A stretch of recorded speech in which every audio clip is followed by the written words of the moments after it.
Hey, I just got back from lunch. Did you finish that report yet? Well, not exactly. Still working on it. I'm not finished just yet. I got a little sidetracked, but I will get them to you first thing this afternoon. It is first thing this afternoon. Well, yeah, I understand that, but I mean, I am working on But it. I'll have. what do you mean that the report isn't finished yet? I'm still in the process of working on it. I've just been a little distracted. Distracted. Our meeting starts in an hour. I can have it. No. What were you doing? Were you listening to another hunting podcast again? I swear, I give the staff in this office the freedom to do whatever they want to do as long as they meet a deadline. That is the first bullet underneath your job description. Pays attention to detail and deadlines. And deadlines.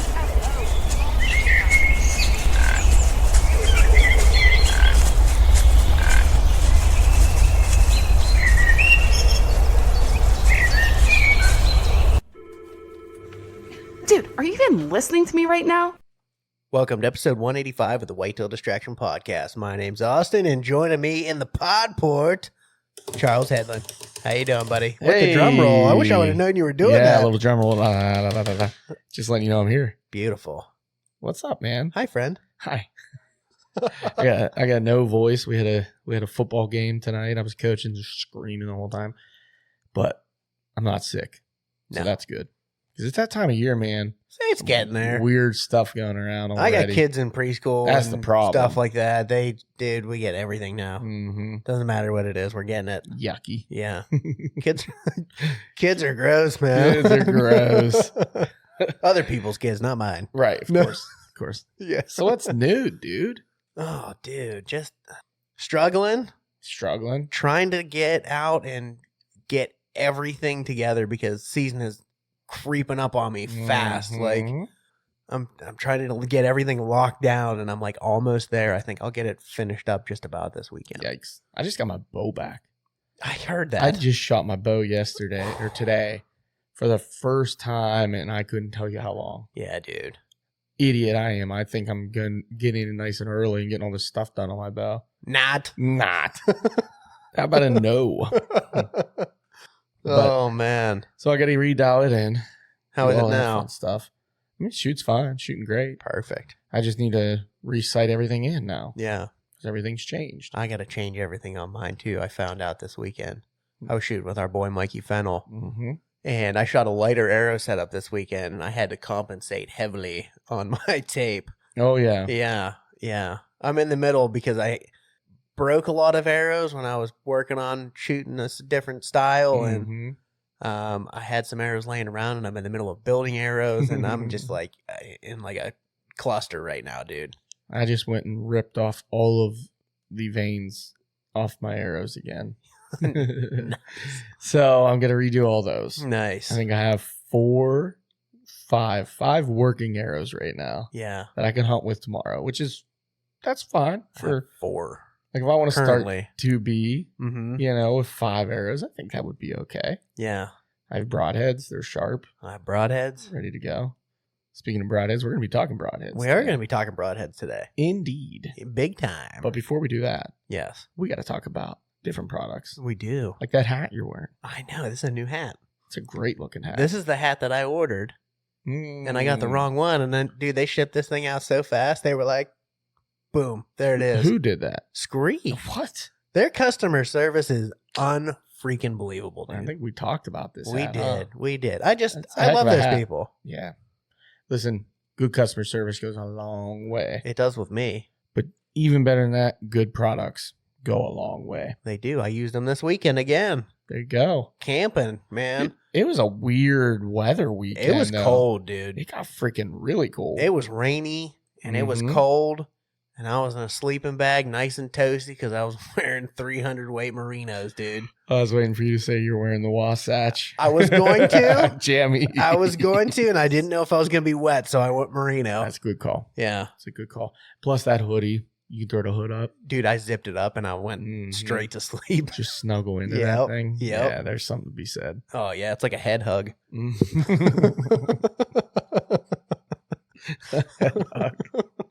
All right. But hey, More power to you. I will say that I am looking to buy the Wasatch short sleeve. Oh, I'm getting it. Immediately. Yes, immediately. As soon as my size is back in next week. You know what? You know, it's funny. We were just talking about the Venture Flex. I went on to buy a pair. Mm-hmm. They're out of my size again. You're such a common waste. Oh, I was so angry. Yeah. I didn't even look to see. I was going to buy another pair of the camouflage ones. Literally, how many Venture Flex pants do I need? I have 2 of them already. Do I really need a third pair of Venture Flex? Why not? Well, then when would I wear my other 2?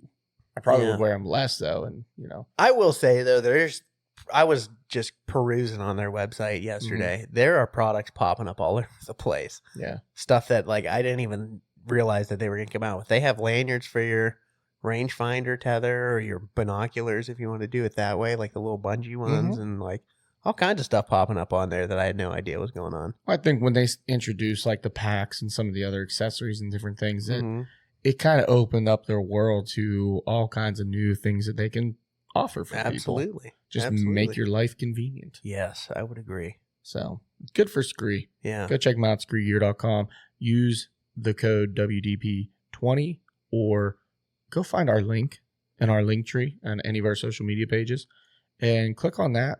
Click on the direct link through that, and that will tell them, hey, the Whitetail Distraction Podcast sent you. Yep. And they will use that to basically say, hey, these guys are all right. Yeah. We're pretty cool. They're doing all right. They're doing all right. And then that helps us with our discount code for you guys. So yes, that's how it's done. You can still use the discount code after you click through the link. I think if you click the link, it automatically applies our discount code. I don't think it does. I think it does. I wish it did. I'm pretty sure it does. I don't know. We're going to have to test that theory. I think the guy that I just had buy something had said that that's what happened. I didn't get the email, though, so I don't know if you went through the link. I was talking about the bib order. Oh, yeah. Okay. The border. The border. So stupid. Oh, golly. Anyway. Yes. Since we live in America. Yeah. We love America. We do love America, and we love American-made products. That's true. And you know what American-made product I love the most? Which? Archery. Oh. Yeah. VIP makes some great broadheads. I know we said that we were going to be talking broadheads this episode, and we are. We're going to be talking about VPA archery. Yes. Wow. I keep saying that. It's not VPA archery. It's VP archery because it's Vantage Point archery. Yeah. Yeah. So, don't get it twisted. We still love VIP. We still shoot VIP. But listen, VPA is an American-made, American-built, American-provided jobs and food for 30 families. Just like VIP. Just like VIP. They're doing it the same. Yes. Okay. And they offer pretty much a totally different product than what VIP offers. Yeah. They're offering fixed blades. VIP is offering the baddest freaking expandables in the business. Yeah. And not that, VIP does have a couple of fixed blades, but they're not running single bevel style products. Correct. Right. So at the end of the day, why can't this is not a political division thing. Like this is literally we can both exist in the same We world. just want to get more information out there for people, 100%. give people options. That's all we want to do. 100%. Yeah. And I think you guys will have that same feeling after you listen to the episode with these guys from VPA because they are truly, truly great human beings. They're straight shooters, man. Yeah. And I got the opportunity to sit down to dinner and hang out with them for an entire weekend, full weekend back in February. Like you get to know like these are good people. Yes. These are good people and we should always support good people, good products, and good companies and American-made companies. Absolutely. So there you go. I'm stepping off my freaking soapbox, but I think that yeah, but I just wanted to touch on one last thing with VIP archery because Halloween's coming up, and you know what else is scary? Freddy Krueger and the blood that he creates. Will this be the year that I finally get my Halloween buck that I've been wanting for my entire life? Goodness, I hope so. Man, I've had October 30th bucks, but never Halloween. 27th, 29th, 30th, November 1st. I'm all around it, dude. We need I know. We need it. I know. Do you ever get to hunt on Halloween now since you have the kids? I usually hunt every Halloween. I hunt in the morning. I take the day off work. Oh, the morning. I Okay. prefer the evening. I've always had Yeah. really great encounters, but Not a bad time of year, though. not a bad on the time of morning. year to hunt in the morning. And I hunt basically until I have to take my kids to trick or treat. That's a good way to figure that Yeah, out. yeah. So I was like, dang, I don't know what I love hunting on Halloween. I've always dude. loved hunting on Halloween. I've always made it a point that I want to hunt on Halloween. It's so Well, good. I don't even know why, other than like it's It's just a phenomenal time of year to Right? be in the woods, dude. that too. Yeah. Like that range, we know it. That's Yeah. our favorite range. So go get yourselves some combat veterans or commanders, if you will, Or Rangers. Rangers, or whatever Or else you bombers. want to shoot. I forgot about the bombers. The bombers, dude. We'll touch Totally on them forgot next about week. the bombers. We'll touch on them. So go check out VIP Archery.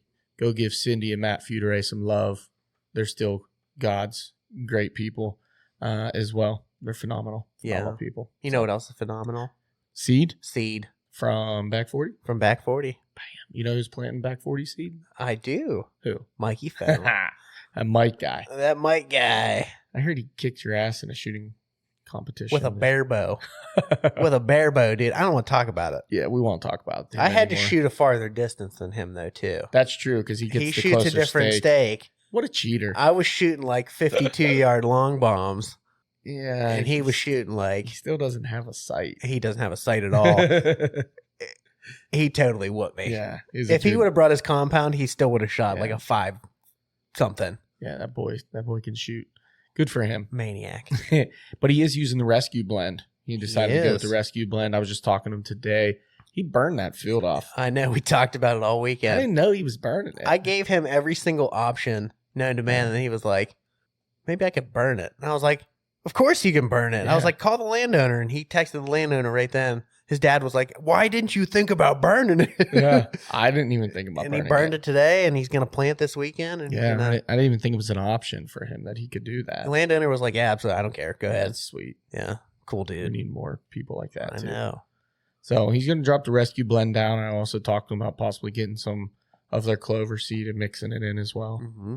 So Pretty stinking sweet. Use code distraction10 for 10% off. And right now, I don't know if you know this or not, but they are offering free shipping.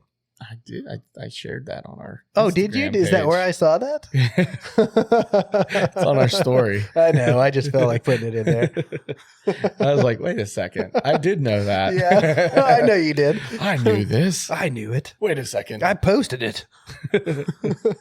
Yeah, free shipping. So, Yeah. can't beat that. You're not too late.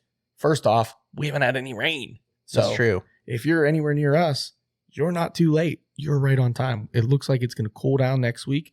We could get some rain next week, potentially. Next Wednesday, I midweek. think. Yeah, midweek. Isn't there a throughout the hurricane end. coming? I hope we need one. I heard there's a hurricane coming. Well, I heard like 70s in the highs and lows down in again like last week. So We need some hurricane. What? That was so stupid. I could use a hurricane drink right now. Those How things good are does that awesome. sound? Oh, yeah. All right, let's wrap this up. Let's get Alex and Ryan on from VPA. Let's go. Okay, we're back. We're live here. We are sitting down via Zoom with some pretty awesome people that I had a chance to meet with, myself personally, in Harrisburg, which I know we talked about this a little bit before coming on. And Alex said it best. Like, this seems like Harrisburg was 10 years ago. That's how long this year has been. It's insane how far away that feels, and that we're pressing in here on deer season. But we have the great people from VPA. We have Ryan and Alex, and I'm very, very excited to have you guys on today. So why don't you go ahead and introduce yourselves? We'll jump right into it. Just give us a quick little background of who you guys are. Ladies first. There you go. Yeah, thanks. I'm Alex, so I'm our marketing manager here at VPA. I've been with the company, I think, 2.5 years now, so straight out of college. I grew up not hunting myself, but my dad was a big hunter and kind of extended family, so been around it, but never really pursued it until I started working at VPA and, being around the guys. They've gotten me into bow hunting, so this will actually be my first season. I can hopefully go out there and get a deer, so I'm looking forward to it. I've learned a lot. It's been fun to grow. It's kind of a fun thing just to, I didn't think I would really get into it, but you learn a lot, and it's good good way to kind of unplug that I didn't realize. So it's been fun to kind of see what comes with it besides just the, going out there and hunting side of things and the relationships I've built through working here. So I love it. It's a great company and I get to work with some great people. Awesome. So you're saying instead of picking up a book, go hunting. Well, I like to read too, but it's been fun. It's been fun. So I'm looking forward to it. I'm like, this is my season, hopefully. So I've still got a lot to learn. I'm a noob, but it'll be fun and learning's, that's what you got to do. Awesome. Perfect. Awesome. Get experience and get out there. Yeah. That's right. Yeah. I'm Ryan, and Jeff and I and a guy named Rob Troxel, we bought the company back in 2018.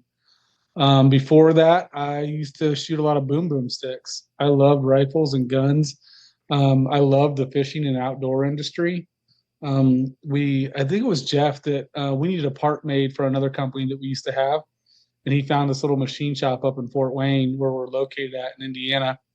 And he went up there, talked to the guys, and he came back to the shop where we were at. We had a different company at that time. And he said, hey, I found this cool shop up in Fort Wayne. They're making broadheads. And I'm like, no way. He's like, I didn't think they want to sell. I'm like, oh, that's cool. We should figure this out. 6 years later, I'm in the weeds, deep in the weeds, in the hunting game now with broadheads and FOC and setting up arrows and fletchings and helicals, you name it. Like, I can get in the weeds with anybody if they want to shoot an elk or if they want to shoot a water buffalo at 20 yards, right? It's just kind of what we kind of like with the 30 families in our shop. That's kind of one thing that we like when we say that, we're proud of that. There's 30 families in our shop, and that's what we're all about in America, and making a great product, something that we can warranty and that we can connect with guys on a super deep level, because there's nothing better than what Alex and I love than getting a picture on Saturday morning from a guy that's like, oh, dude, he just dropped a sweet 12-point. Did you see that? That's awesome. Like, and just to celebrate with them. That's who we are, and that's what we're about. That is absolutely awesome. I love that answer. And, it's almost that time too. And I can't wait for that first morning to get one of those texts or just even a video call or something like that. I'm just so amped up right now. Mm-hmm. I can't believe it. Now, Alex, are you in Indiana as well? Or are you okay? So you are in Indiana as well. When does that season kick off for Indiana? So believe it or not, I can hunt Sunday in Urban Zone. Ooh, this Sunday. Yeah. That's awesome. Yep.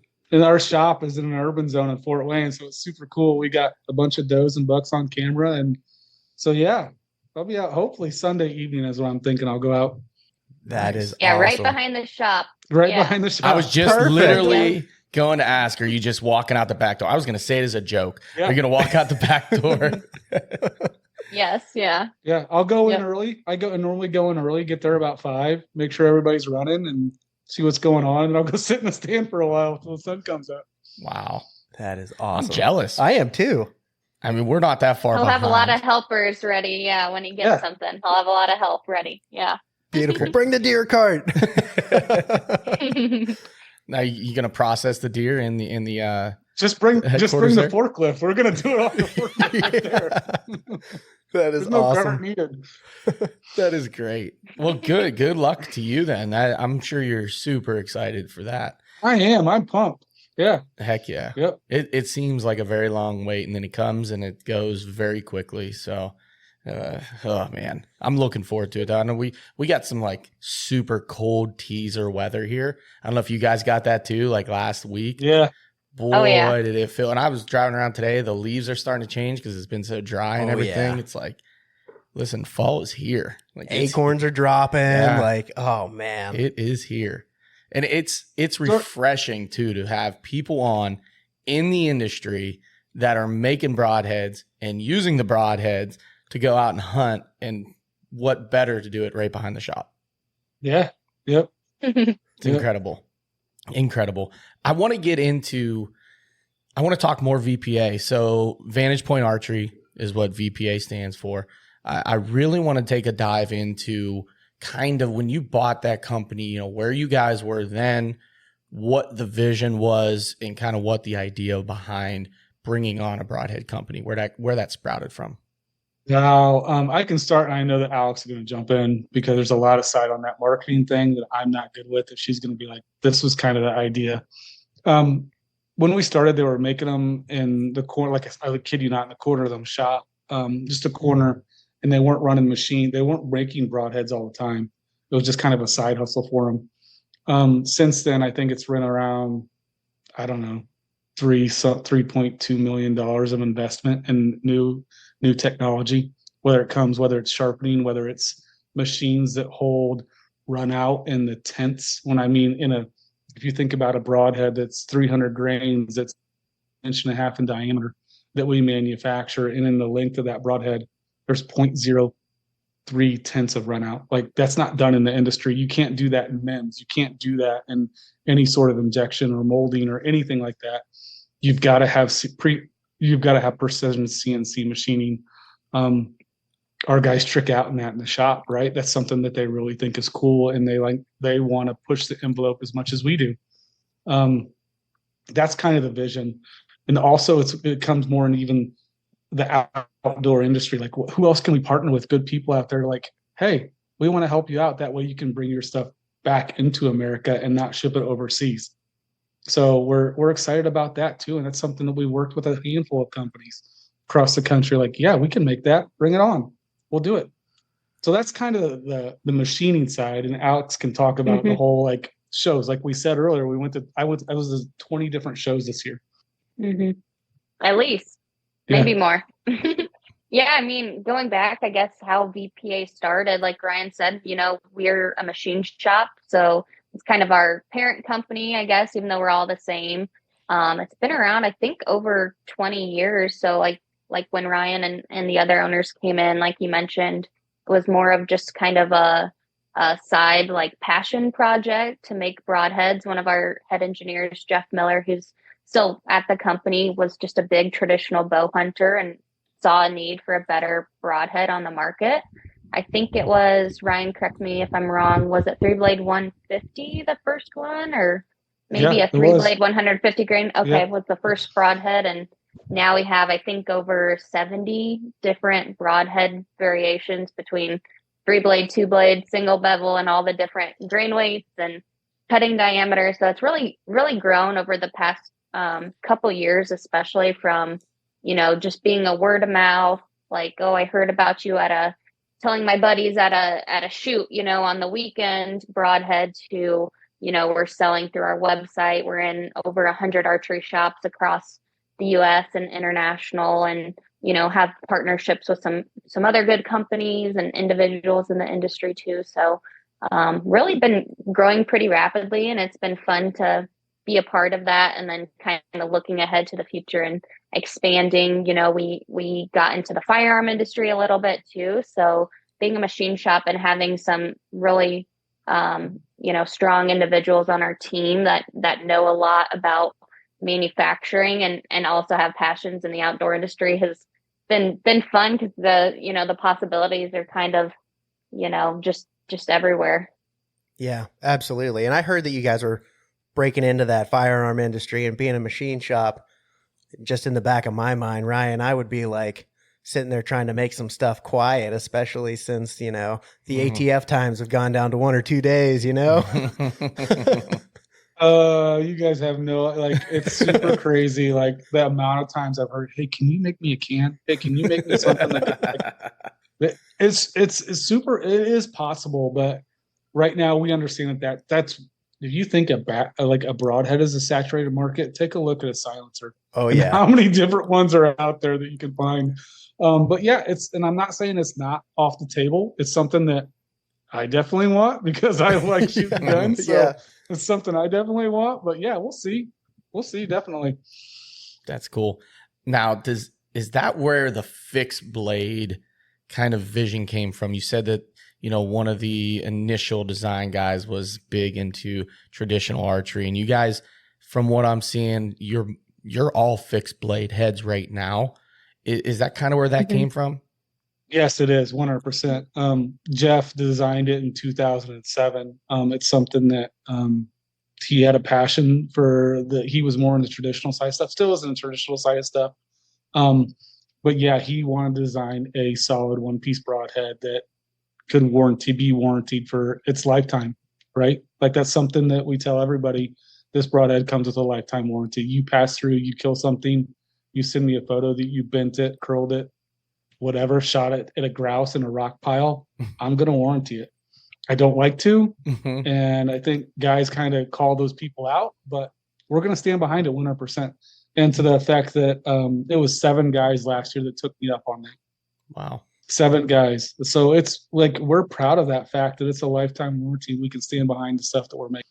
When like Ryan said, we can stand behind it because we know, it's a quality product, and we're proud of that. So why wouldn't we, offer that warranty? And only a handful of people actually having, I hit a pile of rocks on my pass through or something, and I just can't sharpen it out. Can you send me a replacement? We're happy to do that. And, it builds loyalty with our customers. And Ryan's the one, answering phone calls and talking with them on a daily basis for the most part. So it's fun to see names come through for orders, even though we're getting a lot. You can still recognize a lot of customers that have been around for a long time. And it's just kind of a fun, I think, family oriented business too, where you're growing to, be a large business, but you still have a lot of those, startup, I guess things that you do when you're just kind of starting out, that you like to keep the closeness of the relationships with your customers and things like that. So we're proud to kind of operate in that way. That's awesome. Definitely. Yeah. I want to, before we get into like specific products, I want to give Ryan a chance to kind of nerd out on some things, because I feel like some of these definitions that people hear and they say it and they don't even understand what it means. So like single bevel, double bevel, people say that stuff all the time, and I guarantee you half of them don't even know what a single bevel is. So I want you to kind of nerd out on that, but I also want to, before you get into that, I'll ask some questions. I want to state that what they just said, lifetime warranty. Yeah, that's what I was just thinking. When you go on their website and you're going to go on there and look up their broadheads, you might see a price point that is not your typical 3-pack of throwaway broadheads you're going to get for upwards of $50, and you're just going to use them and they're done. You're never going to see a warranty on those kind of broadheads. So go out, put the money into a good American-made product that has a lifetime warranty. These are the last broadheads you should ever have to buy. Absolutely. Ever. Make the investment. You're shooting a $1,200 bow, most likely. Put a little bit of money into the most important part of an arrow, and that is your broadhead. So I want to get that out there, and you can comment on that later, but I want you to kind of. I want to comment on that right now. All I right. want to say something right now. Hey, look, I'm in So full the debate mode still right now. If you didn't notice, Ryan, you have a minute. Go ahead. You're on the clock. You spend $1,200 on a bow. You set it up, and I'm not bashing the Saturday morning guys. I'm not bashing those Saturday morning guys that are going out and grabbing a broadhead somewhere locally at their shop or wherever. But what I am saying, take the time, do a little research, and get something that is going to last and hold up and do the work. And Jeff kind of coined this phrase that that is fully open when it's deployed. That there's not going to be an issue. That's something that we really stand behind as far as hey, this thing is ready to go. Oh, that's all I got to say. I'm going to save my other time for later. Done. Okay. Thank you, Ryan. So I do want to know, because when you go on your website, you're picking a broadhead. There are a lot of options that you go down through. So there's left bevel versus right bevel. There's single bevel. I think you guys offer a double bevel at some point, right? On different broadheads. Mm-hmm. And then, there's options. If people want to go on there, they may not know how to build a broadhead. So can you kind of break that down for people to better understand at least this much more? Do you guys knock tune your bows, your arrows? Typically, yes. Mm-hmm. Okay. So that's one question that I get a lot. When guys call me hey, how do I know to get left bevel or right bevel? And I'm like, well, it's pretty simple. You just take a bear shaft, stand 10 feet away from your target, put a mark with your Sharpie, and see if you're rotating left or right. Mm-hmm. That's going to tell you how you're in. Everybody's going to be like, well, it's not going to matter. It doesn't matter how it comes off. I'm like, you just don't want to be throwing out a knuckleball to begin with and then having your fletchings like redirect it and make things go straight. I think you're doing yourself a disservice when you don't start at the beginning by knock tuning it. I really do. And then match your helical with your fletching, and then match your broadhead with whether you're clocking left or right, and then also with your fletching. I think that's a big issue that some guys will say it doesn't matter, and other guys will be like, it does matter. I think it matters. I really do. I really think that you're doing yourself a disservice, and you're not. Guys are going to be like, hey, it's just not flying right, and then I'll back up. Right? That's the big thing. Okay, what are you shooting? What bow? What poundage? What draw length? How are you knock tuned? Like stuff like that. And I can get in the weeds on that pretty deep, pretty fast. And other times the guys are like, hey, this is just what I'm doing. Can you sell me this? I'm like, okay, sure. So it's one of those, it's like, okay, sure. Yeah, I like that too. But I can, did that answer your question, guys? We're gonna get more detail out of you. We're gonna more detail. We're gonna get more detail. Or Alex. Alex, if you want to jump in and save them, you're more than welcome to. No, he's the expert on this kind of stuff. So I was just gonna say, I mean, the simple answer is just match right bevel with right helical, left with left. And then, if you don't get the chance to talk with Ryan or somebody who can give you that explanation, there's so many YouTube videos out there showing, you just type in, how do I know if I should be shooting a left bevel or a right bevel? And, different ways of doing it. Like Ryan said, that's a good way to, figure it out. But yeah, that's a pretty common question that we get. And we always started out with the right bevel when we've launched our single bevel broadheads. Just that's been, the most popular and widely used. But we still get a lot of, people shooting the left bevel that are, have a left helical. So happy to offer something for everybody. That's kind of what we've always tried to do. Yeah, it's wonderful because I have a left helical. I do too, actually. Alex, you're so right. You can actually Google right or left bevel broadhead, and it tells you if a hunter arrows rotates to the right or clockwise when looking from blind, and they should choose a right single bevel. That's so crazy.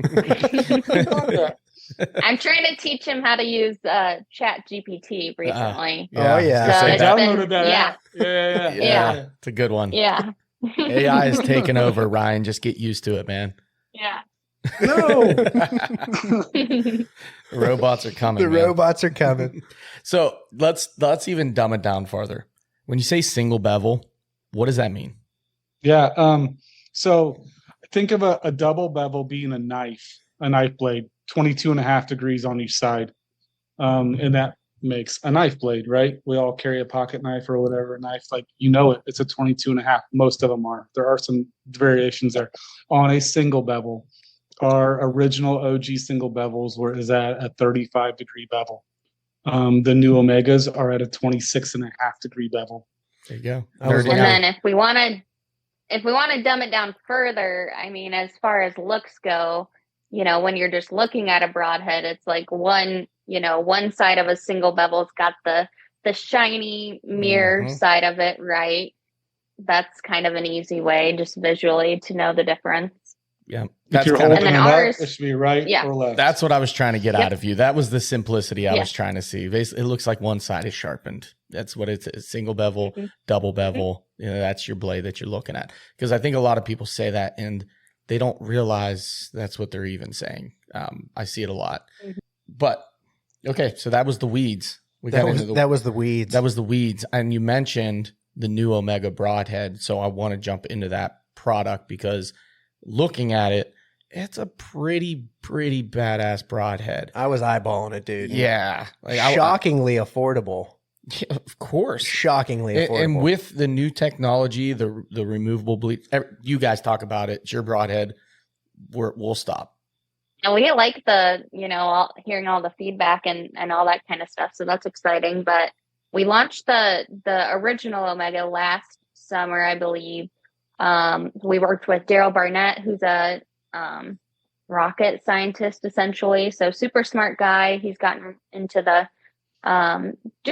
archery out of, interest. And helped us kind of design that head. So it's designed to lay flat on a sharpening stone. So no jig needed at all. The ferrule is machined down to the same angle as the blade edge. So it just lays flat. And we've got, pictures and videos on our website and on YouTube kind of showing how that works. But it was a huge hit. We were working hard to keep stock of them and launch them in various grain weights. And so we had the idea to come out with a model with bleeder blades. And so that's what we just launched this past month, I think, maybe 2 months now. And that's taken off. We've always had requests for bleeder blade broadheads, and it's the first one we put out there. So yeah, it's been exciting. Ryan, if you want to talk more about that specific head. Man, I can trick out on the bleeder blades. They are a head that I always said I never wanted to sell anything extra. And what I mean by that is I felt that our broadheads were solid and good enough. And I had a guy from the industry said, why don't you guys do bleeder blades? And I flat out said, and this was a big name, I said, dude, I don't want to do that. I feel like I'm selling something extra to a guy when our broadheads are good enough. And he's like, they could be better. And a year later, they are better. And I can, so on those, with the bleeder blades, when you guys think about a bleeder, in the industry, a bleeder is 0.02 thick. Our bleeder is 0.094 thick. So 4 times thicker than any other bleeder that's out on the market. In a locks, it goes through the ferrule. I did not bring, it doesn't matter. It's not, guys can't see it anyways. So what happens is the bleeder goes through the ferrule. It pushes up and locks into the front of the head. And then we have just a washer on the back end that like compresses that against your outsert, insert, whatever you have. The cool thing is that I didn't even notice until I think last week. I was talking to a guy and he is like, man, these just go through my target and I keep going into the wood. And I was like, and he got the single bevels and he got the single bevels bleeders, both at 150 grains. And I'm like, okay. I was like, that's crazy. There's no more FOC. There's no more, like, you're pulling. But he's like, yeah. The engineer, Daryl, was in the shop today. He's like, it's crazy, isn't it? I was like, explain that to me. And he designed it, the back end of it. So it is 3/10 larger than your outsert or insert. So what happens as you go through the tissue, the muscle and the bone, it's not only pushing it through and opening it up, but also like that way you don't have drag on your arrow. Yeah. That's why they're going further into the targets. I never understood that. I was like, holy smokes, really? He's like, yeah, that's how I designed it. Nobody told you that? I'm like, nope. Wish I would have known that a while ago. Like, but just from the guys in the industry, I didn't have any problems not going through my target. So I thought they were good. They chewed them up in a hurry. Yeah. But that's a good problem to have. I mean, I've never heard anybody in the archery industry complain about over penetration. So nope, not at all. This broadhead's too effective, and I want you to make it worse. Yeah. And getting into it more, I guess, too, where the whole idea for the Omega in general came from is, single bevels have become so popular, but the biggest drawback was people, our customers were being like, hey, I just can't figure out how to sharpen these, or it's a pain in the butt and it just takes too long. So we were having to, field a lot of questions, and we really took their feedback into consideration. And that's when we got with Daryl and it was like, how can we make a single bevel broadhead, or a broadhead that gives you the benefit of a single bevel minus the pain in the butt of trying to sharpen it and get it ready to go back out there. So, we did just that. And that's why it's been so popular, is you can get the benefit of the single bevel broadhead without needing to buy the expensive jigs and take, hours and hours to sharpen them back up. I mean, you can sharpen these up in 10 minutes and you're ready to go. Or I think Ryan and the other guys in the shop can do it probably faster than that by now. Yep. Yeah. No, that's awesome. Now, let's say somebody calls in and they're just like, hey, I want to get into a new broadhead. How are you guys driving people to, their specific head that you guys think that they should do? I know you were mentioning before, you were asking, are they spine or are they noctuning their arrows? What kind of bow are they shooting? Everything like that. Are you focusing in on specific game and you're not forcing, but like recommending broadheads that way? Or, how are you really driving guys to specific broadheads? Yeah. Where are you hunting at? Are you going on an African hunt? Are you whitetail hunting? Are you hog hunting in Texas? Are you elk hunting? Like, where are you going? That's my first question. I'm not going to sell a guy. I'm not going to push a guy to a 300 grain broadhead if he's going elk hunting. That's just okay. Maybe if he's a traditional guy and that's what he's asking for, I can see that calling him in that close. But let's face it, some of those guys that are going on those once in a lifetime hunts out there, they're spending the money and they want to be able to shoot out to 80. You and I, we all know that a 300 grain broadhead's not going to do that. Yeah, it won't. I mean, it will, but better aim high. Let's face it. Yeah, better aim high. You're going to have some drop. You're dropping bombs in there. Yeah. So that's my lawn darts. Yeah. So yeah, I think that's my first question. Where are you going? What are you hunting for? Very cool. Very cool. Yeah, that was just something I was curious about because most places, especially if you go with an expandable company, if you gave them a call, they're going to pretty much say, "Oh, take your pick," because they fly, field point accurate right out of the box and everything like that. So that's why I was kind of curious. I guess to give you a scenario too. So if I call in, I'm just a standard Pennsylvania hunter. Okay. I'm shooting Hunter XTs, right? I have never thought about FOC. I've never really built an arrow. I just buy an arrow off a shelf, twist the broadhead on it, and I go hunt whitetails here in Pennsylvania. My farthest shot here, ethically, is probably 35 to 40 yards, maybe. Where would you send a guy like me? What's your draw length? Let's say it's 28. It is 28. No, it's not. It is 28. I'm short. Big 28. Yeah. Short arms. Okay. 28 inch draw. 340s. 340s. Yep. Okay. 65 pounds. 65 pounds. Okay. I would put you probably somewhere in that 125, 150 range. Yeah. That's where I would go. And I would probably push you towards a single bevel. The reason is that I know that if your bow is well tuned on a single bevel Omega, and then what I'm saying is like you've done the work and you paper tuned, your bow is well tuned, then those should fly like your field points, and they will fly like your field points. There you go. Just from the industry, and I know what the guys are talking. Just then, that's from not only me doing the testing, but hundreds and hundreds of guys out there saying, I couldn't believe how well these flew right out of the package. I'm used to doing a lot of work. Mm-hmm. And that is honestly part of why when I was young and wasn't totally into it, I kind of got away from the fixed head because I didn't put in the effort towards my arrow, my broadhead setup. I didn't think about all that back then. My dad gave me this, I'm going hunting, so that's kind of what drew me away from a fixed blade, because you do have to do a little bit of work. I mean, honestly, you should do a little bit of work no matter what. Yeah. You should. Yeah. Yeah. Like you mentioned even earlier, like the left, right helical. I've noticed a huge difference going to a left helical over just a straight fletch. And my arrows are darts. I mean, they're just straight as an arrow, right? But before I was seeing that little bit of the tail wag, the circle, and then it would correct and it would go. You don't realize how much penetration you lose because you're losing momentum in your arrow whenever you're not shooting a perfectly straight flying arrow. When that makes contact with an animal, a moving target, a real live thing, and it's not perfect, you lose a lot. And when I wasn't seeing the results I wanted to see, that's when I started making changes. So that's a really that's cool. Good recommendation though, as well on your end. I think on the other side of it, like I kind of think on my scenario too. I'm just, like, I know you're in Pennsylvania for calling and talking. Like if I know you're in Pennsylvania, I know you're hunting in my area too in Indiana. That's just kind of the same. Like my bottom pin here in Indiana is set at 40 yards, and I'm not moving it because I know with my setup and what I'm rocking and my weight, like I don't want to shoot out any further, and I really don't have to. Right. Let's face it. Yep. I shouldn't have to. So that's one thing I take into consideration too.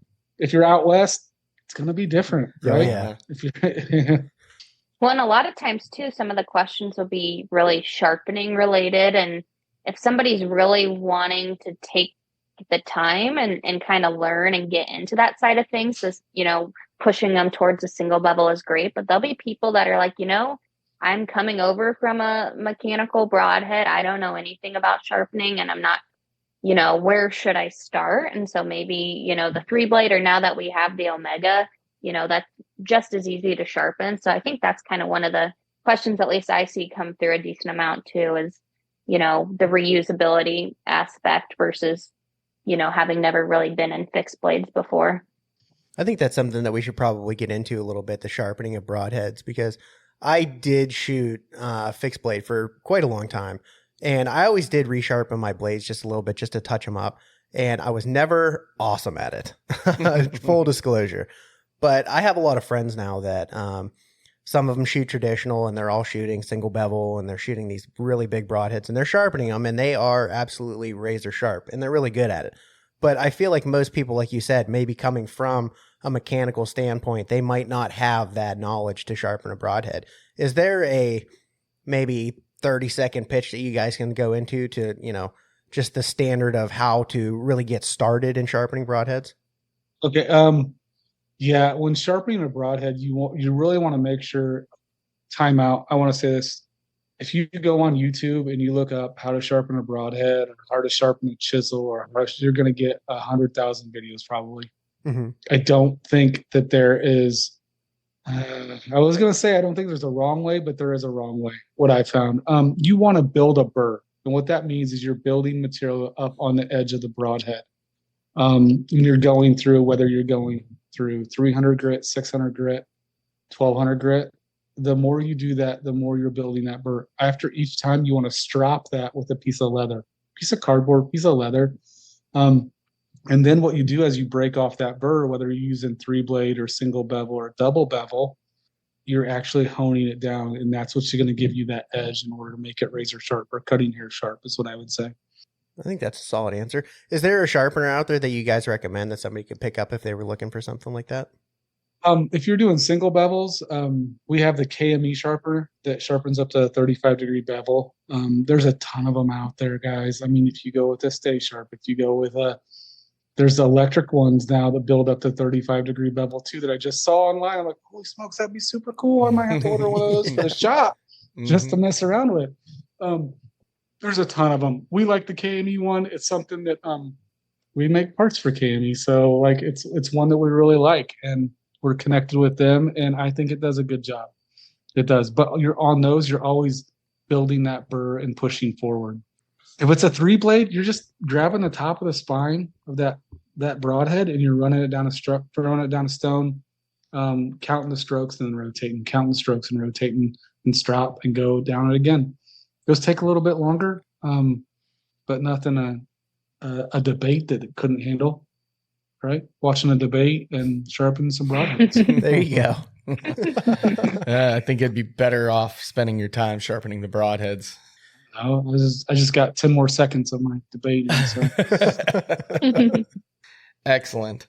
So where do we take it next? I mean, you guys are obviously constantly looking for the next, maybe not constantly looking for the next best thing, as Ryan kind of mentioned, like, hey, my broadheads are pretty good. I'm going to, live or die on that. But at some point, if you're not moving forward with technology and with the want of the industry, you're falling behind, right? Especially in the broadhead world. People may want, honestly, a different product that could be a little bit less of what you make, but they want it because it's the new thing.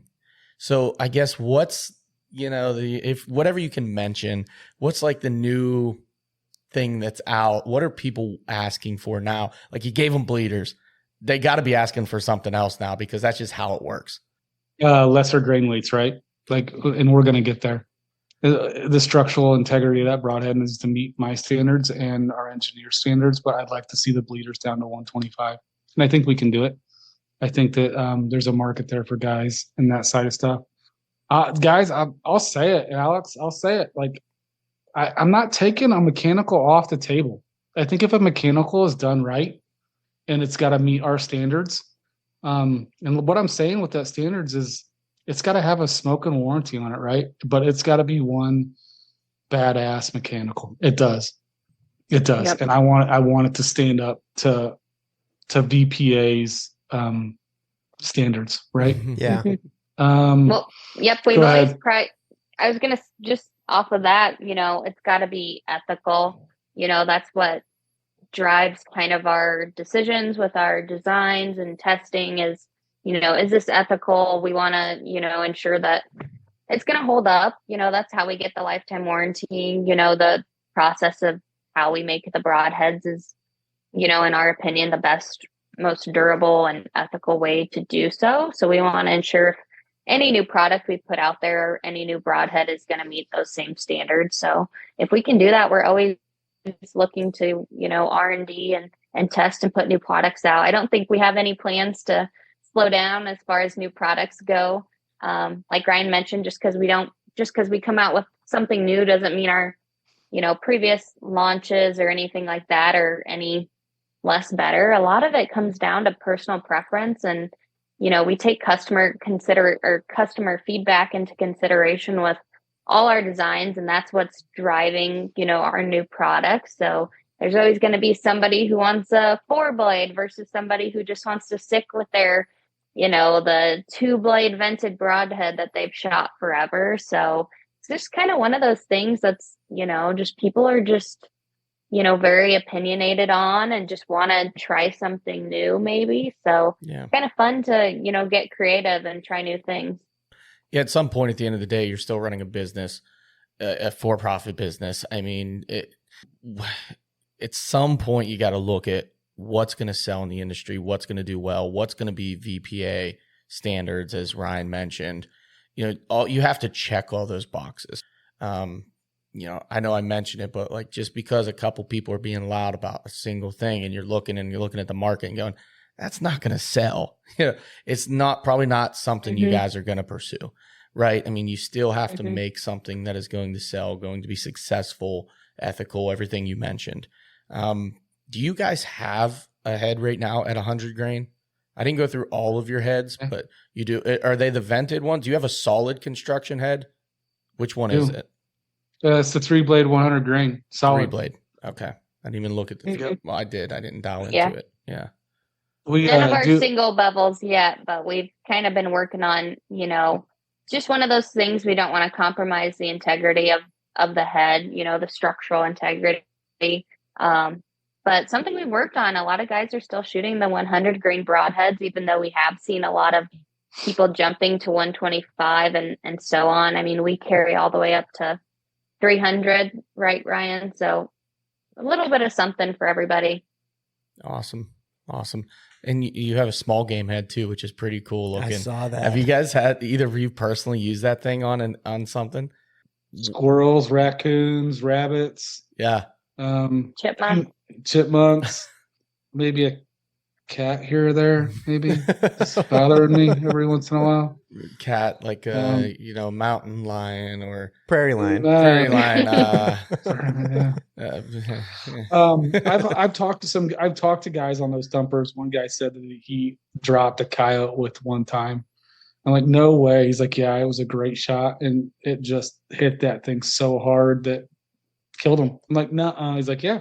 So I haven't killed up to a coyote yet. I'd love to try it though. One of these days I'll get a coyote with one. That would be awesome. That's really cool. So you guys were talking about the structural integrity of them, and you guys have these very tight standards that you guys like to stick to with VPA. Talking to some other people, some guys, they weigh their broadheads, and some other companies, they might not have consistencies with everything. What do your tolerances look like, and are your heads super consistent across the board? Yeah, +5, minus none. Nice. So if you order a 100 grain broadhead, 3-blade 100 grain broadhead, you'll get up to 105 grains. And then in a package, you might get 103.2, 103.7, and 103.9. That's pretty tight though. In the package. Yeah. I mean, you're almost match grade, right? Yeah. Like we could almost go to that match grade if we wanted to. Something we've actually talked about, something that we're kind of throwing around, like let's do a match grade set. But yeah, we keep that tolerance really tight on grain weight. Just because, let's face it, guys are like some of those guys are picky on that. Absolutely. Oh, for sure. Absolutely. Yeah, that was something I was curious about. Yeah. Another thing I kind of wanted to touch on, and we talked about your warranty. I think that's really important. That's something that is very important to me personally. But you guys also talked about how you guys have 30 employees working for you. It's an American-made company. Our country, I don't want to get political right now, like super political right now, but our country's in a weird place. I want you guys to kind of talk about the importance of an American-made company. Get into that a little bit, because like you said, all of these broadheads, not all of them, but a majority of the broadheads that are out there, these throwaways, they are made in China. And it is kind of one of those things that it just irks me. I feel like this is where Jeff normally steps in, and we always talk about it's 30 families, not 30 employees, right? That's how the ownership team looks at it, and how, we look at it, when we're making decisions, right? We want to do what's, we might have a cool idea, but we have to take care of the people who work for us. And, like you said, it's a for-profit business. So we take it very seriously.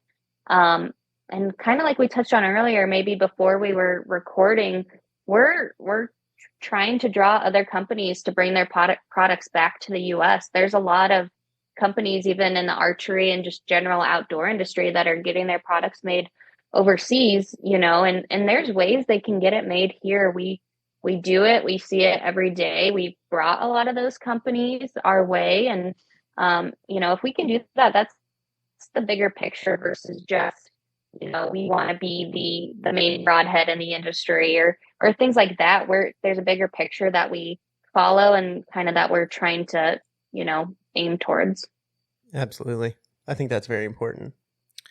Obviously, yeah. I mean, we clearly are in a weird place right now with everything going on. But if you want to pay the tariffs on your stuff coming from China, whatever, pay that price. That's fine. Whatever. Get your junk. No, we always say that the R word, the 4-letter R word is a big no here. It's a swear word on our podcast. It's a swear word between us. We don't talk about it. We don't say it. But, companies like that, a lot of people don't realize that there are these broadheads out there that belong to this big, giant corporation company that owns all these different products, and they're just gobbling them up and then selling them out in these mass production. You're not getting what you truly get out of a smaller, in-house American company like what you guys offer. A lot of these people that, they do care. Like, they'll make an effort to go out and get other items that are American made, and they don't even look at, some of their hunting products and different things. There's options out there. There really are. Mm-hmm. It's a tough, conversation to be had, because most people just go, everything's made in China. We're just going to buy because everything's made in China. And that's just how it works. Well, at the end of the day, you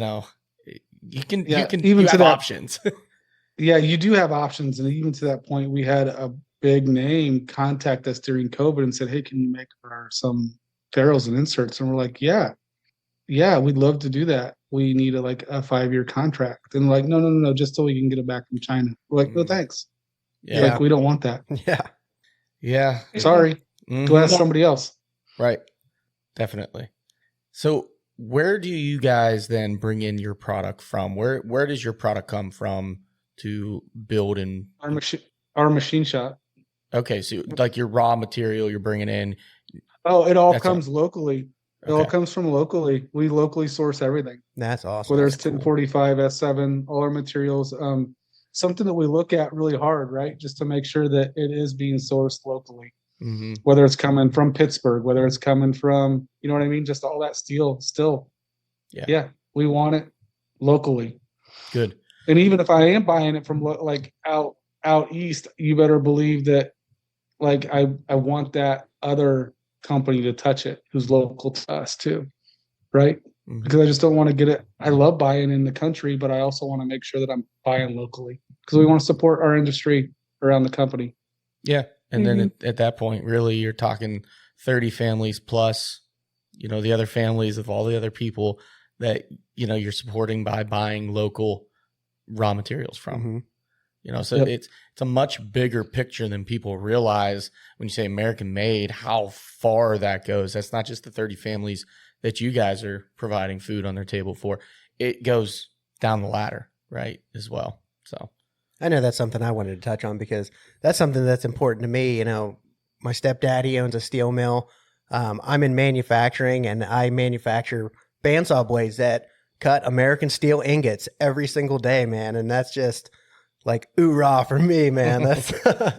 That's awesome. I'm so glad to see that you guys are doing that. But is there anything else that we didn't touch on that you guys would like to get out there for, the company side of things? After that, I kind of want to get into a couple of hunting stories here. For sure. The only thing that I would like to touch on is we do have Vantage Point Armory. Yeah. So we have Vantage Point Archery. We have Vantage Point Armory. It's something that we're excited to get into that industry, that gun industry. We're seeing a lot more guys contact us, say, "Hey, can you make this for this bolt carrier?" I'm like, "Yeah, heck yeah, let's do it." So stuff like that. That's exciting for us too. The compensators are moving really well. We like those. It's a great option to have for guys that aren't in those cities that lean that way. So yeah. Yeah, 50 state legal, and those are all made right there in our shop too. So, everything we're putting out, we're making right there in Fort Wayne at our facility. So we've expanded, like I think Ryan mentioned earlier, we've put a lot of investment into, our facility, new machines, making sure we're kind of staying state of the art really with the equipment we have to ensure our products can meet those tight tolerances and all those kind of things. So we're running out of room in our machine shop as far as having room to put new machines. So it's been fun to see that growth and excited for what the next couple years have in store.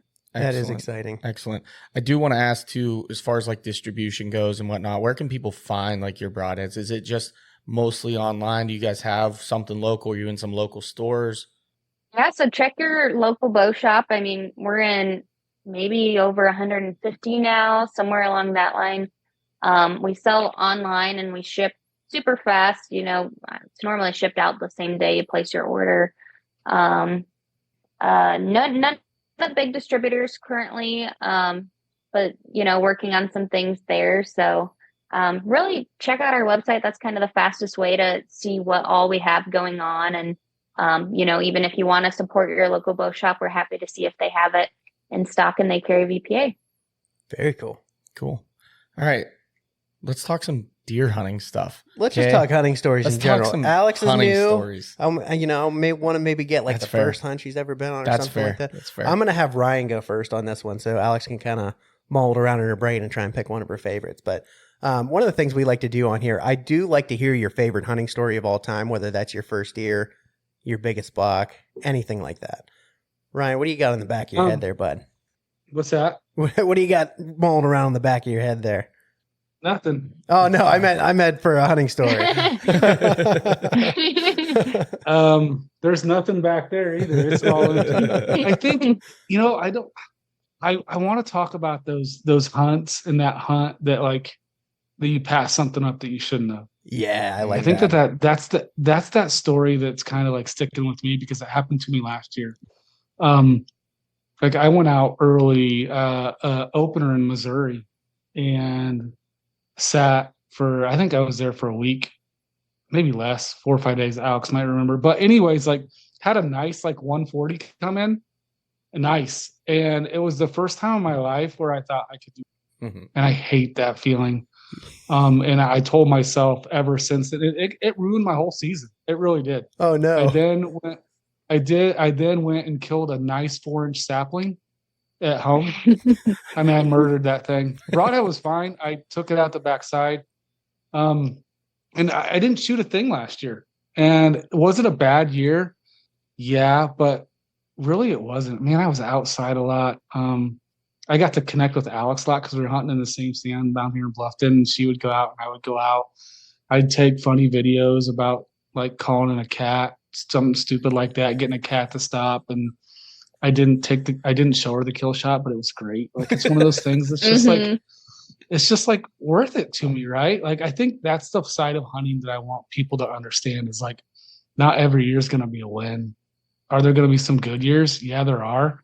But it's more about getting out there, sitting in the sand, having that quiet time, watching the sun come up, and just knowing that you're loved, and knowing that like God has a place for you where you're at right then and right there. That's important to us and our story in VPA. I love that. Yeah, definitely. Mhm. Definitely. Yeah.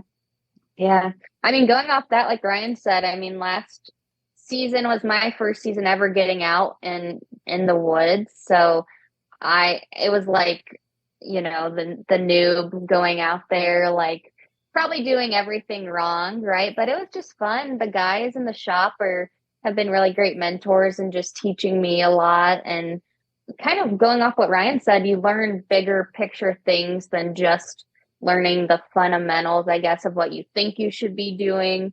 Getting out there and just sitting there, even though I felt like, what should I be doing right now? Just getting up early in the morning and being out there and enjoying it, even if it was, you know, freezing cold outside here in Indiana. It's still fun. And I cherish those memories, and it makes me excited to go back out this season and hopefully, you know, use what I learned from actually being out there in the past to get something. So that'd be my good memory. I guess too, going back further, just a couple memories with my dad growing up, just tagging along with him and, you know, my grandpa for some of their hunts. But yeah, I'm excited to make some more. We'll have to catch up after this season and see if I've got any good stories. That's awesome. Yeah. Heck yeah. I'm down for that. See, a lot of people don't realize too, like when you're in the industry, it doesn't mean you just get to hunt whenever you want or as much as you want either. Like, no, I'm It's the busiest time of our season, right? Yeah. that's what we talked about. Yeah. Yeah. Like we barely got out there. We were, you know, Ryan and I were basically, you know, he was gracious enough to let me come and hunt his stand. So it'd be like, are you going out this morning? No, I've got too much to do. Okay, well, I'll go and you stay here, you know, switch back and forth. And you still have other, you know, life commitments going on too. So I think we're both trying to push for more time to go and enjoy that this year. So we'll see. It's good for the soul. It's good for the soul. Mm-hmm. And, you know, you can truly hear the appreciation of the opportunity to just be outside when you guys talk about it, you know, and it is because when you're grinding as hard as you guys are throughout, you know, the months leading up to season, throughout the season, just getting out there at all is a plus. And I think a lot of people lose that and they forget about that, like why we do this, why we started doing this. And they get too caught up in, I'm chasing this deer, I'm doing this. And if I don't get this deer, that's not a success for the year. But you got to sit in a tree stand for, you know, 20 times, 30 times, whatever it is. If you know, if that's their scenario, it's like, even if you get out there twice, you get to get out in the woods twice. Like it's hard to beat. Yeah. Yeah, for sure. Well, cool. Good stuff. What about you guys? Give me your hunt that you wish you could have back. Oh man. Okay, I mean, one from last year. I wish I could have back. I think I told the story on here's my Ohio hunt. I had a horrible Ohio hunt. Like the last few years has been great, but we go down and hunt public land in Ohio, and you know, I was really struggling. I think I said I hunted 11 or 12 times, and I only saw a deer on 3 of those sits. So I was really, really struggling. I'm talking all day sits in some of these scenarios, and you don't get to see a deer. So I was getting very frustrated, but you know, Austin and I, like 7 years ago, at least 7 years ago, we were sitting in the map when I first was saying I was going to go to this place, and we were dropping pins. And there was one still on my phone from a spot that we talked about that I had never gone to. I had never checked it out. I said, I'm going there. I'm going to go do it. And I went in, and sure enough, I'm walking through and I'm scouting, and I'm like trying to talk myself out of it because the sign's really not that great. It's like, you know what, whatever. I'm going to just climb here. So I started to climb up my tree, and I got my stick on the tree, and I go to take the first step up, and here comes a deer. I'm like, what? Here we go. You know, it's probably around lunchtime. Deer comes out. I'm like, okay, cool. And it's a spike. and this thing comes walking out, and he ends up coming into like 10 yards. I'm kneeled down behind my tree. I'm holding onto the stick. Legs are falling asleep. Just horrible scenario. I'm hiding from this deer because I feel like I'm at least in some bedding, and I don't want to just spook this deer. So finally, he kind of like snorts and bounds, and when he does, I snort wheezed at him just to make it look the scenario like I'm an aggressive buck. I chased him off. That was a mistake because when I got to the top of that first stick, I one stick hunt. So I had to remove the stick and make my next move. When I removed the stick from the tree, I put it up, and when I went to wrap around, I hear noise and I see movement come out, and it's just an absolute giant. I'm talking an absolute giant, and he's walking in, and he's coming straight in across my face, and he's breaking into like 25 yards. I am hanging from a tree, dangling. My stick's in the air. My knees are against the bark. My bow's on the ground 6 to 8 feet below me, and I am stuck. I'm like, what do? I don't have a platform to stand on. I'm trying to like lean and kick away from the tree. I go to pick up my bow. It's dead quiet. So now the buck's closing into like 20 yards. Go to pick up my bow, and it makes noise with the leaves on the ground. He snaps his head and looks at me, and I'm talking giant. Sure enough, here comes this spike. He comes back. He's like, hey, I want to check this out and see what's going on too. So he comes down the hill. Saved me a little bit because he took the attention off of me, and the buck was kind of messing with him. He would lower his head and kind of like walk him off. Like, obviously he's not a threat to me. I had to watch this deer walk past me at 20 yards in the wide open and then work off. And I hurried up. I climbed the entire tree. That spike stood 10 yards away from me and watched me climb the entire tree.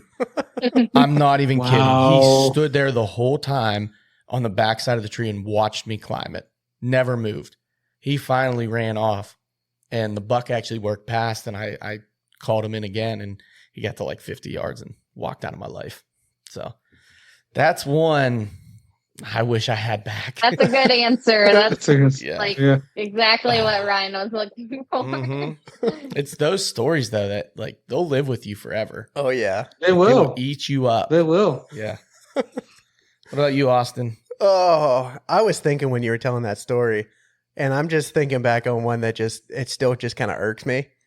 I went into this spot as a piece of public that I wanted to hunt for a while. I had been e-scouting it, and I got in there super early one morning.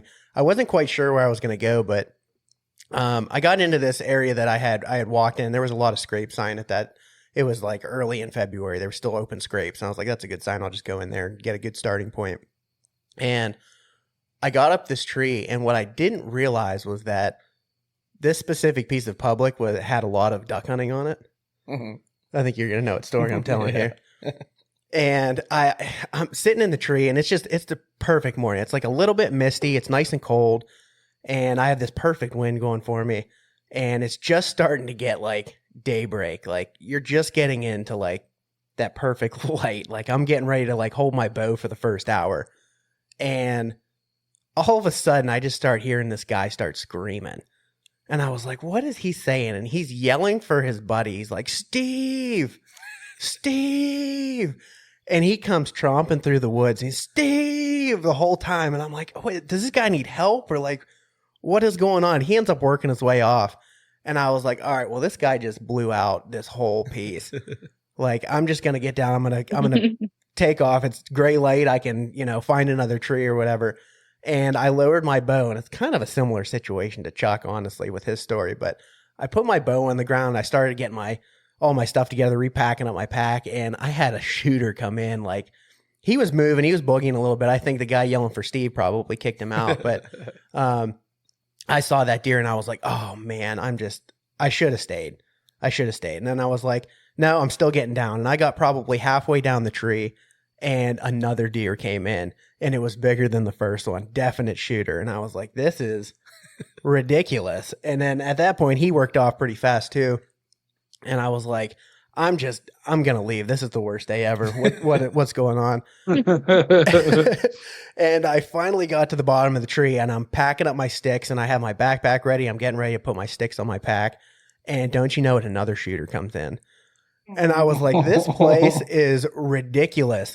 And my bow's behind me. I'm reaching for my bow, and I get a hold of my bow and I'm trying to get an arrow out of the quiver, but I had my bow sling on it.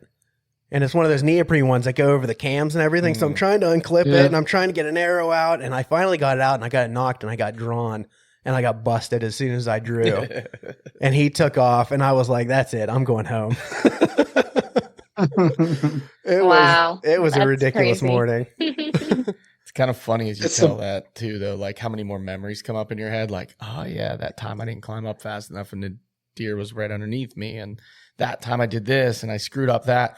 You'll find out, Alex, it happens to us all. Oh, yeah. And it's the best way to learn. Mhm. It's I already did stupid things and I wasn't even, just getting up into the tree stand and dropping something, or I'm sure there's already a list of things. So, yeah.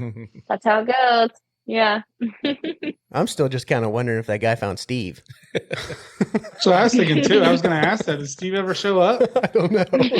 Maybe Steve was the one that was in trouble. Maybe. Yeah. Yeah.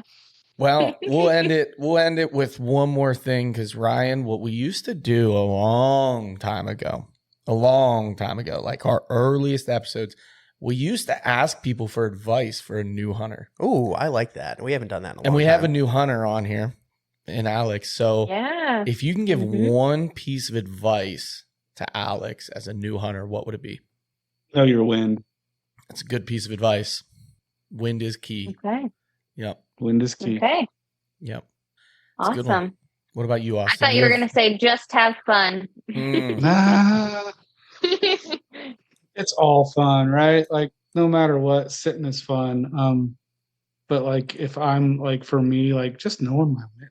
Yeah, I just want to know where it's at, where it's coming from, what it's going to do. Like if I got that down, I think you guys probably walk and stalk more than what we do. You're probably more mobile hunting than we do, maybe. I don't know. It seems like you're in Ohio and stuff like that. But for us, where we have a prevailing wind that comes out of the west. Oh, yeah. And most of our spots where she's at and where she's hunting, it's going to be coming from that way. And if not, they're in the woods coming behind her and they're going to sneak up on her. She's always like, what's that? I hear stuff all the time. What's that? Yeah, it is very hard to beat a deer's nose. So it's practically impossible. Best thing you can do is play the wind. Know the wind and play the wind. Yeah, it's good advice. I would agree with that. You have any advice for Alex? First time hunter advice? Absolutely. Okay. And I guess it's kind of my go-to. Mm-hmm. When you're out there and you're sitting and you're cold and you want to get down, just be patient. Be patient because if you stay out there and everything comes together, it is just so worth it. The experience, everything. Just be patient. So keep telling yourself, hey, 5 minutes. Yep. Because it can all happen like that. You could sit for 12 hours in a matter of 30 seconds, your whole world just changed. But I will say a very important piece of advice for new hunters is ride the highs and endure the lows, because archery hunting especially is literally a roller coaster of the highest of highs and the lowest of lows. So grind through those lows and really enjoy. Take the time to slow things down and enjoy those highs, because they are free. Yep. Yeah. Sorry, you froze up there at the end, but oh yeah, I see our internet's unstable. Oh, good. Yeah, my Wi-Fi's been bad lately. I don't know what's going on with it. Basically, no, I think that's enjoy great the highs advice. and fight through the lows. No, that's great. I can see that for sure. I mean, just from people we've talked to, it's really a mental game with hunting, and I think archery especially. Even just getting out there and practicing. Ryan and I went through the training with Joel Turner and kind of learned a lot about that side of things, which was really interesting. That I think not everybody probably thinks about as much, but yeah, that's great. This makes me even more excited to get out there this season. That's for sure. That's awesome. Well, we'll let you guys go, but before we do, yep, there you go. Before we do, we want you guys to let everyone know where they can find VPA, where they can order their broadheads, their stuff for their guns, parts, whatever that you guys do on the armory side. We're talking hunting, bow hunting right now. Okay, Ryan, Hey, I like the understand. I'm going to be looking at that stuff. It's actually nice stuff. I did get the chance to see a lot of it at the Harrisburg show, and it is really, really nice. So I will admit, I kind of liked it. Yeah, I mean, you can find us just through Googling VPA, Vantage Point Archery, or Armory, vparchery.com. We've got all our broadheads, and we have other stuff, not just broadheads. We've got arrow spinners we make, risers, for the traditional guys, small game heads, field points, really a bunch of different stuff. So be sure to check it out. We do run some sales and things like that. We offer a military discount, first responder discount, all that kind of stuff. So just reach out to us. Everything's made in the U.S., so keep that in mind. And if you have any questions, we're always happy to answer anything and everything. And we're on all the social media platforms, so be sure to give us a follow and see kind of what we have going on and what the new products are. Awesome. Well, guys, I appreciate you taking time out of your night. I know it's kind of a late one, but you guys are appreciated, and I think everybody on this channel is going to love what you guys have to offer. Appreciate it. Thanks for having us. Yeah. Thank you guys.